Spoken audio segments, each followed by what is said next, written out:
Chicken कूरमा की सादा तरकीब। यह वर्जन बुनियादी मसाला जात और अज्जा का इस्तेमाल करता है जो मुमकिना तौर पर आपके घर में पहले से मौजूद है।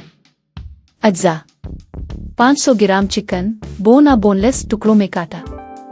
2 दरमियानी प्याज, बारीक कटी हुई। 1 खाने का चम्मच अदरक लहसुन का पेस्ट। आधा चाय का चम्मच हल्दी पाउडर।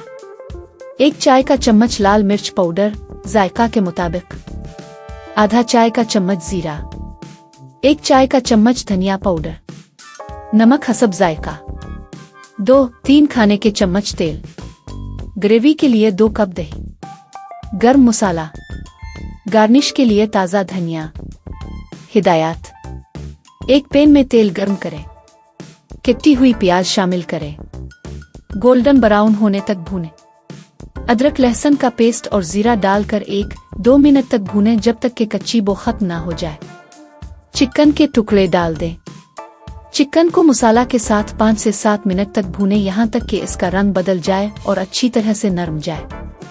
मसाला डालें: लाल मिर्च पाउडर, हल्दी, धनिया पाउडर, दही और नमक। अच्छी तरह मिक्स करें और मज़ीद 2 मिनट तक पकाएं। 10 मिनट तक अच्छी तरह भूनें। ताज़ा धनिया के पत्तों से गार्निश करें। रोटी, नान या बॉइल्ड चावल लोहे के साथ पेश कर। ऐसी मज़ीद रेसिपीज़ के लिए मेरे चैनल को सब्सक्राइब करें।